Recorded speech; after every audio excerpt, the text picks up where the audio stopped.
Mis amados amigos y hermanos, quiera nuestro bondadoso Señor cubrirnos bajo sus seguras alas y derramar cual rocío en medio del árido desierto sus más ricas y abundantes bendiciones sobre nosotros.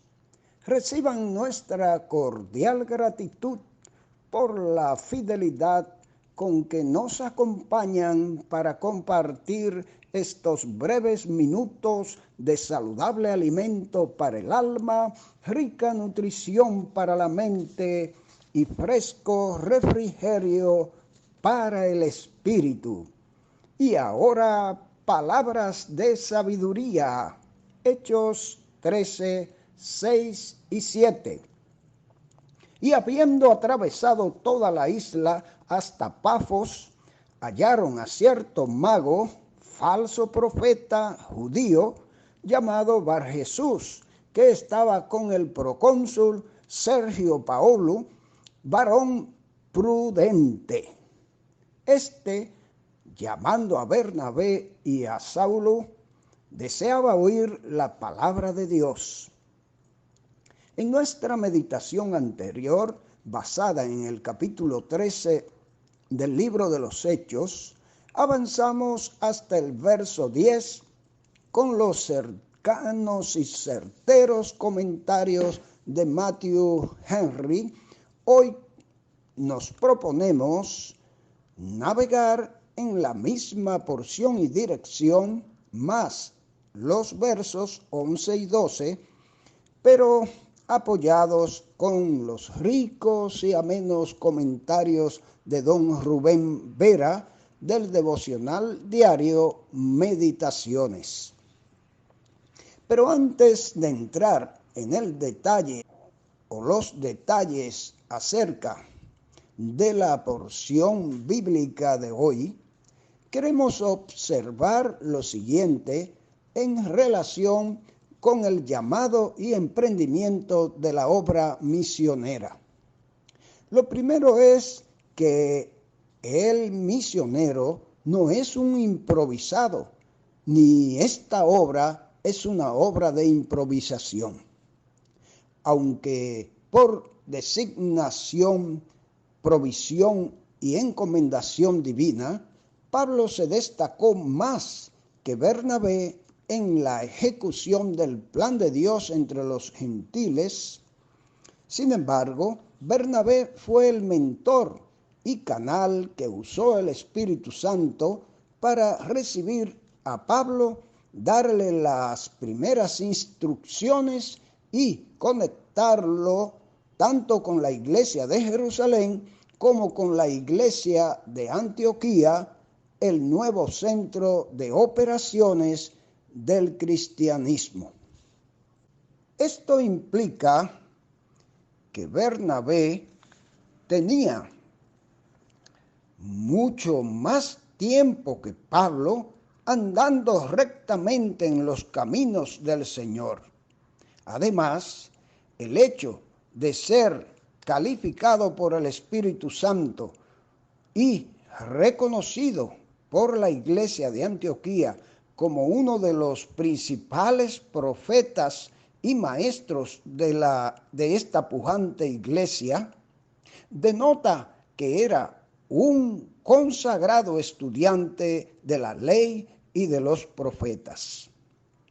En cuanto al apóstol Pablo, no creo que tenga mucho más que ofrecerles que ustedes no conozcan. Pienso que la mayoría de ustedes conocen más que yo de la vida y obra de este extraordinario hombre del Señor. Solo les exhorto a escudriñar en el Nuevo Testamento con toda dedicación y entereza las 13 epístolas que bajo la inspiración del Espíritu Santo nos ha dejado como legado. Además, les recuerdo que aunque él fue elegido por el Señor desde el vientre de su madre, según Gálatas 1:15, y escogido directamente por el Señor Jesucristo, Hechos 9:15, para el ministerio al que ahora había sido encomendado, ya había pasado muy largo proceso y muy largo tiempo en preparación y consagración en Damasco, en Arabia, en Tarso, Cesarea, Jerusalén, Antioquía, donde finalmente es encomendado. Mis amados hermanos, como sello final a este importante punto a tomar en cuenta en la obra misionera o en el llamado o deseo de ir a la obra misionera, le cuento la siguiente anécdota. Un joven nuevo creyente insistía frente a su pastor en que él había sido llamado para salir a la misión. El viejo pastor, con mucho amor y paciencia, le explicaba a Pedro cada vez que se acercaba a él que todavía no era el tiempo, que debía hacer una carrera de enfermería u otra que le pudiera ayudar en la obra, en la misión, que debería estudiar música y sobre todo orar más y conocer más de las Sagradas Escrituras.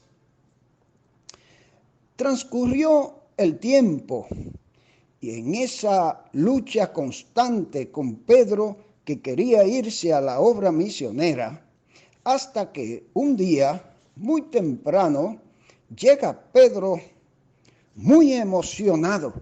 Pastor, ya sí tengo la señal que esperaba. Dios me ha hablado directamente a las 3 de la madrugada y no pude dormir más. El viejo pastor se termina de cepillar y abre la puerta y le dice: «Oh Pedro, buenos días. ¿Cuál es esa clara señal?»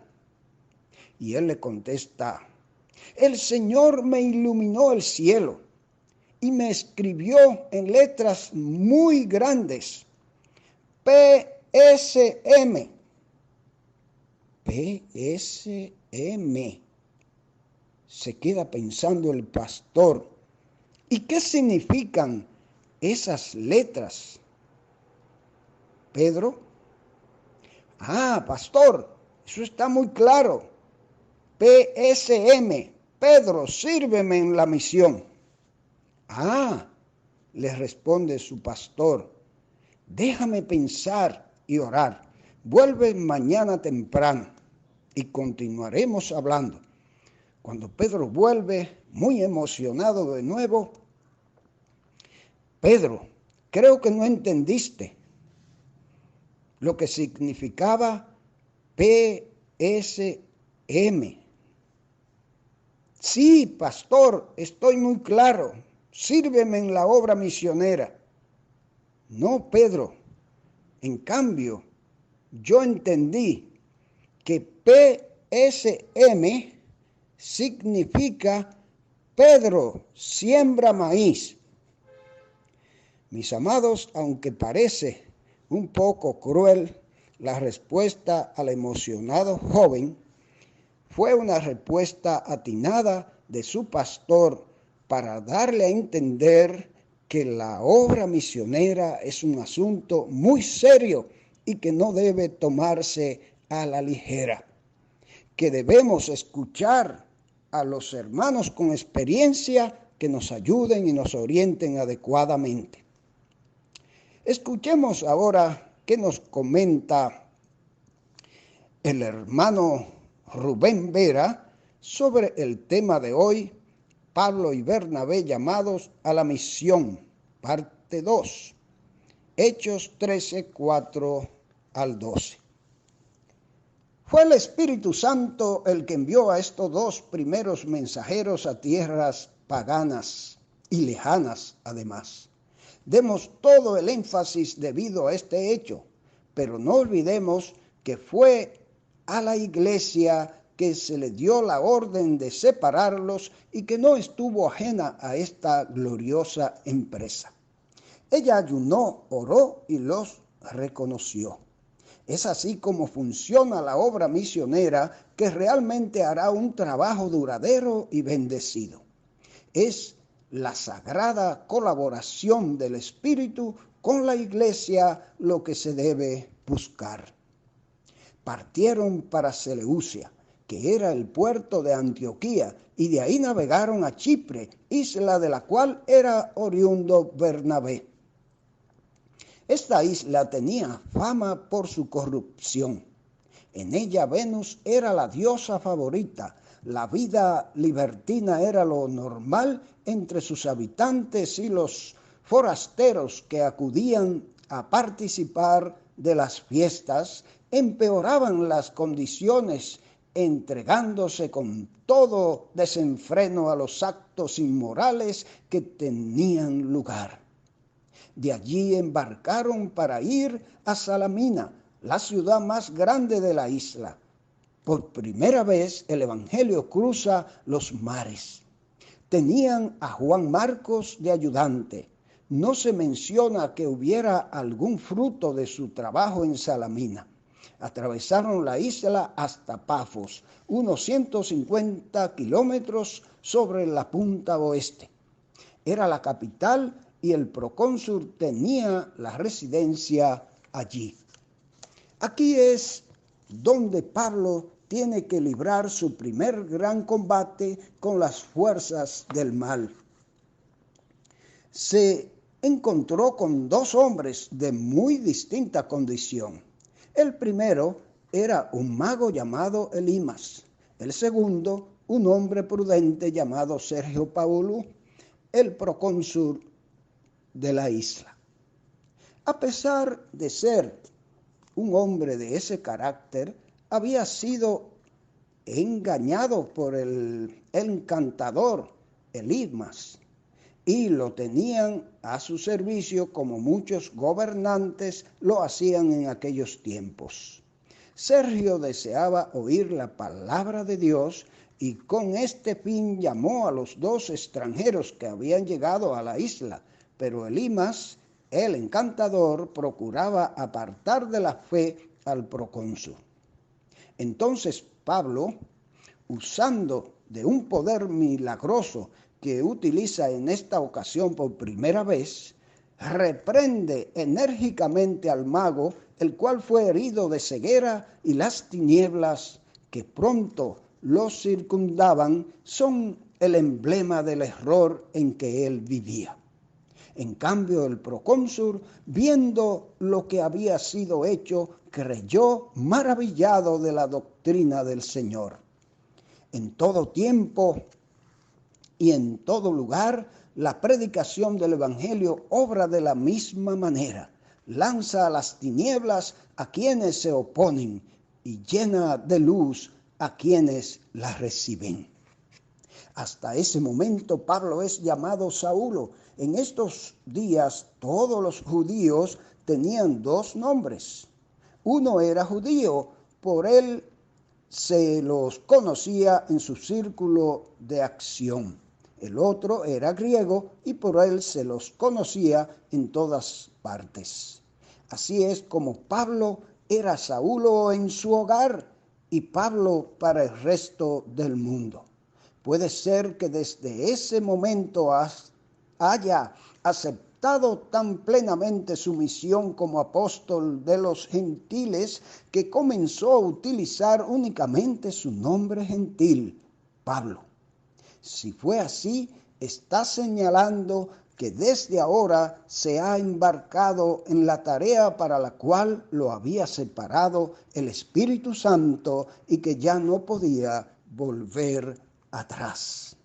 Así es, mis amados oyentes, cuando Dios nos llama, nos prepara, nos capacita y nos unge y señala para siempre. Si no hacemos la obra adecuadamente es porque nosotros nos desviamos de los designios de Dios y de las instrucciones del Señor, no porque el llamado haya sido equivocado. Ojalá que Dios nos dé entendimiento y que los jóvenes se preparen y se animen para ir a la obra, porque hay muchas vidas, millones perdiéndose que necesitan de la luz de Cristo.